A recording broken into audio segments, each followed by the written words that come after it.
Hello, I'm Jonathan Hale. I'm Head of ESG Consulting at Knight Frank, and I'm here today with Alex Lifschutz of Lifschutz, Davidson and Sandilands to talk about the Hanover development and how ESG considerations played a role in design of that development. So without further ado, let's get underway and ask Alex some questions.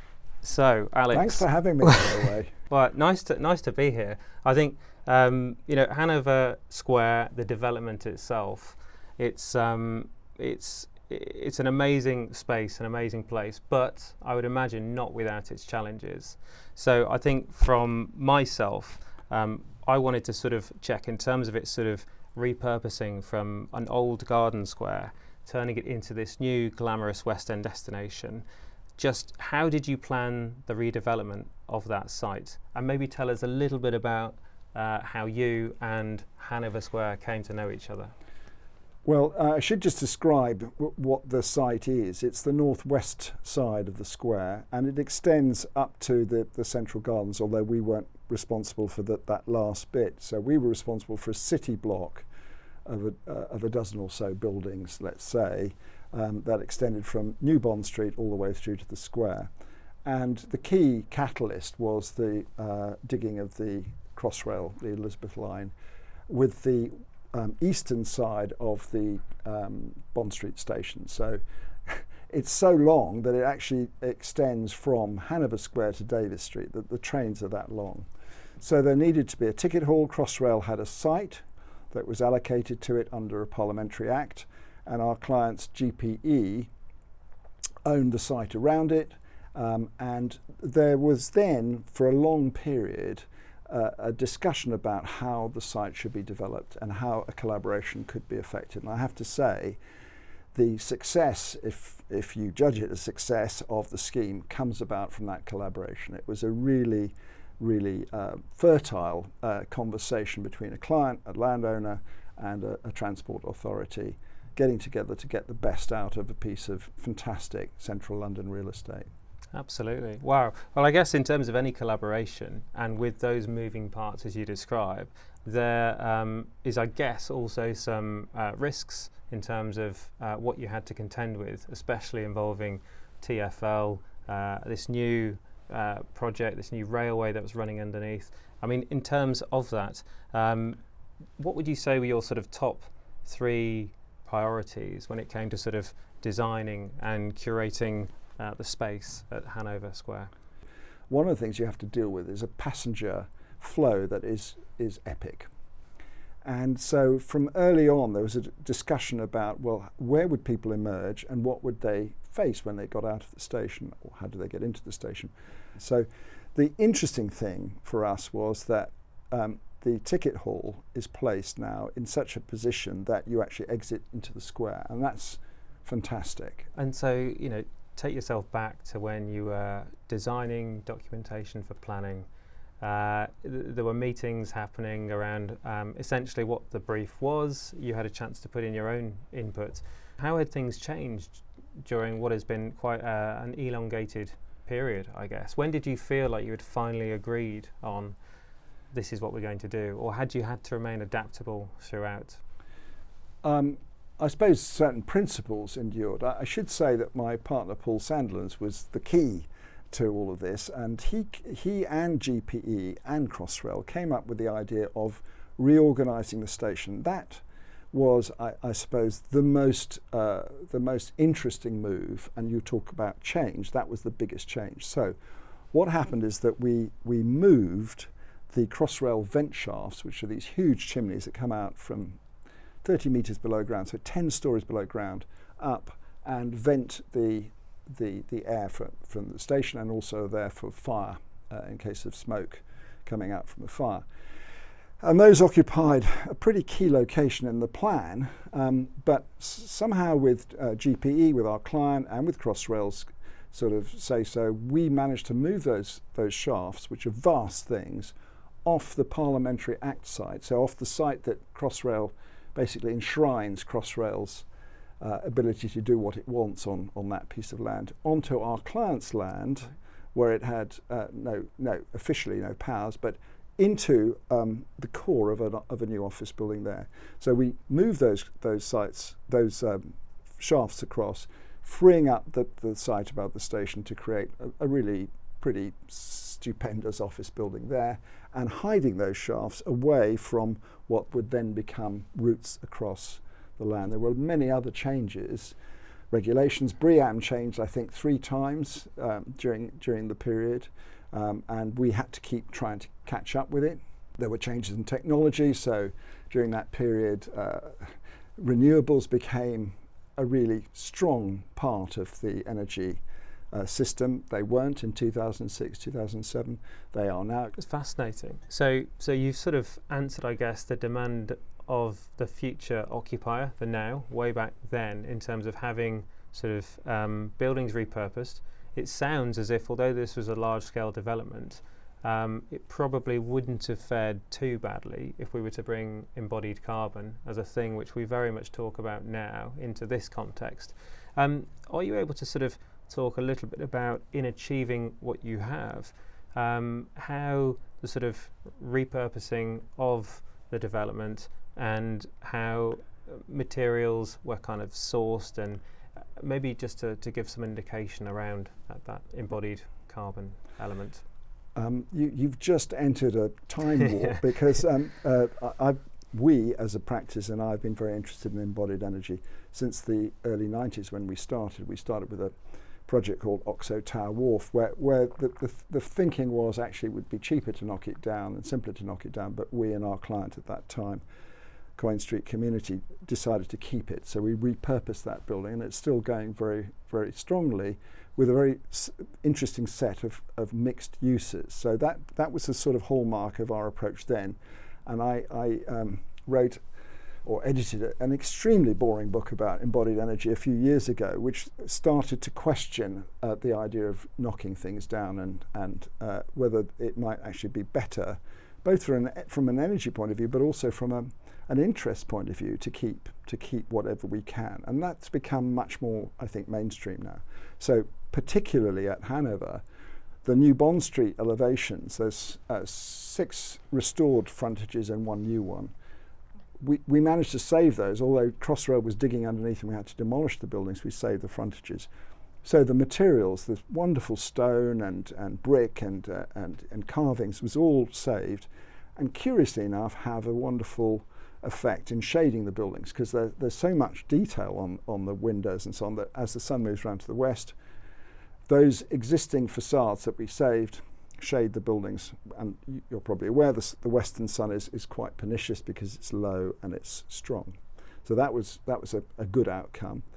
And then grade 2-star building called number 20 Hanover Square next to the station, which we saved. We knocked down the back of it, which was a later Victorian addition, and created a little public space. But that building is 300 years old. It was built in 1720 by Nicholas Wyatt. And I think we prepared it. We put a lift in and loos and services. We prepared it for at least another year. So, that's a really good example of embodied energy being saved and repurposed. And we thought it was going to be an office building, but in the event it was occupied by the Jimmy Choo Academy, and it's now a fashion school with sewing machines in these wonderful 2-star listed rooms. So some good things, and then above the station we had to have a new building. There was just no way we could avoid that, but that building is quite nimble, we think, and quite flexible. That's great. I mean, we talk around the E in the ESG that impacts the quantification around embodied carbon, and right there's some great examples to draw out for those that are going to be interacting with this building for the first time, or with this development. I think you touched on a really important point there, though, is that there is the S and the G, and I think the point around who took up residency in the Jimmy Choo Academy and how that relationship came about, that's possibly one worth exploring, I think. I mean, would you like to sort of expand a little bit more on what that meant for your involvement and whether you had sort of a major part in that process? I'd love to claim credit for it, but the reality is the 1720s, it's one of 2 buildings that remains from that time on the square. was a Georgian townhouse, and we know Georgian buildings are very flexible. You know, they've got cross walls and spanning structure, and they've been used for everything from my old School of Architecture, the AA, all the way through to homes, obviously museums and so on. So we refurbished the building. We put a lift at the back. It was intended as an office building. Well, office. It was intended as a workspace building with lovely big airy rooms, but it was basically the old townhouse. And I don't know the exact story, but the client was presumably marketing the building, our client GPE, and was approached by Jimmy Chu, who had been in a similar building, I think, further north, loved the building and have moved in there. And if you go there now, you see industrial sewing machines and lovely young students, you know, working away in a 300-year-old building. I mean, it's just fantastic. And it's as you know, probably Mayfair, the centre of fashion, so it's a sort of celebration of a particular aspect of Mayfair. I guess you get to a point though with this where we are now, and you know, with the net zero agenda, we're very much tuned in to the fact that we are going to need to decarbonise buildings. And I'm sure that this building, with it having been designed when it was designed with gas boilers and so on. Do you have sort of an architect's view on how this building, although being sort of brought to completion during this year, how do you see things changing in that space? Do you think it will be a life cycle led decision? Do you think there'll be any ways in which this building can adapt ahead of time? Well, I should just say that it's BREEAM excellent, according to 2014. So we caught up with BREEAM 3 times, and 2014 is the one that we measure against. Excellent for the buildings along Bond Street, New Bond Street, and the one above the station. The 300-year-old building is very good, BREEAM, so that's pretty cool. And I think we're Code for Sustainable Homes 4 for the apartments, which are in another refurbished and reconstituted building. So, you know, we did the best we could. We got PVs on the roof. We even tried, with some success, I would say, it was early days, with piles, ground source cooling piles in the around the station. So that was quite pioneering. So, Alex, the Hanover development, in order to sort of talk to the growing rhetoric around the task force for nature-related financial disclosure, or recommendations rather, we've also got this sort of London theme of greening the skyline. We've got words that I'm sure those watching will connect with around biodiversity, around the net gain, around nature positive, and just generally how this building connects with nature. Would you take me through just a few examples of where you see the Hanover development talking to each of those points? Yeah, I think it's in the centre of London, centre of Mayfair. But the huge advantages are that Hanover Square's been re-landscaped, not as part of our project, but as an associated project because of the way in which the station exits onto the square. The west side of Hanover Square has been calmed, so there's no traffic, reduction of pollution. There's much more planting there, and then there's a route through with a square in the middle of the development called Medici Courtyard, which has got 5 trees in it. It's got bird boxes, it's got sort of bat boxes. There are terraces with green above the offices on New Bond Street, and above the flats above and to the side of the flats on Brook Street. So there's a lot of green on the roofscape, and there's a lot of green at ground floor in a very dense urban block. So I think we've done pretty well. I think the other thing is this enjoyment of nature. So it's partly about the green, it's partly about creating calm. It's quiet. There's much fewer cars. And the opportunity then, we all saw when COVID hit and the traffic stopped, we could hear birdsong. Whether that's because we could hear it and it was always there, or because there was more, I don't know. But there's certainly it's a calm, quiet, beautiful enclave where you can actually see nature and be in it. And so I think it's pretty good. But if you say, well, what is the, what were the sort of those those challenges that we had to face and that we did succeed with. And I think that the most important was changing the site into one of not just a sort of muddle of buildings, but one into where separate buildings were discernible, and you could actually, and you walk around the site now, it's quite clear there's a line of buildings on New Bond Street which are all reconstituted from their elevations. There's a new office building above the station, there's a grade 2-star building next to it, and then between all of those there is a public realm which very clearly crosses the site, allowing you to get from New Bond Street to Hanover Square. So I think if you want the way around the muddle was to separate out the different uses into different buildings, and that was generated by what was actually there, what was left there.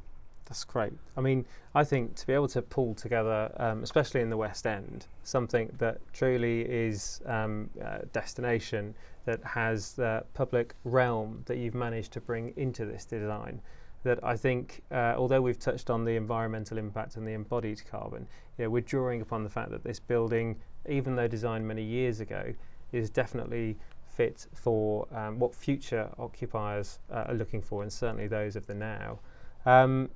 I think later this year, you mentioned we've got the opening of Crossrail, which you've had to sort of lead you in this instance. How do you think that when Crossrail opens, how do you think people are going to sort of appreciate the space when they interact with it for the first time? That's a very interesting question, and I've been there when Crossrail isn't open, and it's quiet and it's pleasant, and actually during the day, people wander through. It's interesting that people are using the square a lot more than they ever used to. I think that's because the landscape's been improved and the access, all the traffic's been taken away from the west side of the square, and again that's down to our client GPE working with a really interesting consultancy called Publica and with Westminster Council. So it's already changed. When Crossrail starts, Elizabeth Line, it's just going to be, at certain times it will be just jumping with people, which will be great. And I hope that all the provisions we've made at ground floor, for permeability will mean that you're not sort of jostling with people, but it's actually a very pleasant place to be. And there'll be close to a dozen shops and cafes and florists and even a wedding shop if you're thinking of getting married. To help finance those that are looking to make huge improvements to their property, essentially moving up by at least 2 rating bandings on their energy performance certificate, then why wouldn't you look to try and drive some stimulus behind that, and also not reward those that want to do full demolition and reward those that want to repurpose, redevelop. Yeah. So that brings me on to, I guess, a point around the walkability side of this development. Would you be able to sort of talk to me a little bit more around, I guess we've mentioned the sort of interaction with the station, we've mentioned what this building has around within its local space. What were the factors as an architect, I guess, that drew you into that world? I'm not an architect, I'm a sociologist, but I have I do draw quite a lot. So it's interesting. If you look at something as simple as New Bond Street, the northern side of New Bond Street, where we previously did a rather nice project at Bonhams, was always a bit down at heel, and it always had slightly, it was down at heel. And the understanding I have is that actually people, when they walked up New Bond Street, which was fantastic, premier shopping street, if they were going to the station, they would divert left and go up, they'd go up Brook Street, and then they get to Bond Street Station. And they never went through Hanover Square because it was full of traffic. And it was just a slightly sort of tawdry place. So just changing that, just taking the traffic out of the west side of Hanover Square, our little beautiful arcade and routes through, I hope will change the sort of desire line, because you're talking about walkability. Well, that you don't walk past certain sites, if it's noisy, if it's polluted, and if the shops aren't there, so that just those little changes hopefully will make people walk up. Now that would have a massive effect on the retail rents and the sort of the attractiveness of New Bond Street. So that's just a simple example of how you just change one thing, and the Crossrail line having its Eastern Ticket Hall on the square means that people will divert, I'm hoping. So we'll see. We'll see. I mean, that's fascinating. We talk about the E in ESG, the impact, thinking about that within the design. We've spoken a little bit around the S and how the building is going to interact within its local community. We've touched on amenity and walkability. We're now seeing just, I guess, the rise of available green certifications or green building certifications out there. One of which, obviously, by virtue of planning, BREEAM, was the building was sort of developed with that in mind as a stipulation. What others do you feel now? What sort of other aspects of building certification do you see this building taking on? Or do you see that as the role of others to really sort of take this building from the architects, from the builders, from the design company, and give it its new lease of life in a world that interacts with investors and occupiers? I should mention the role of engineers, absolutely essential to understanding how buildings perform, both structurally and environmentally. I have to say I find it all very complicated. I find that we need possibly to go through a period of rationalisation because things are so in so many different camps, and there are so many interest groups, whether it's fire or green space or energy or walkability or embodied carbon. All of those things can work together, but quite often they're fighting each other. So I'll give you an example. The forthcoming BS 9991 fire regulations, is driving people towards what, 2 cores for every building.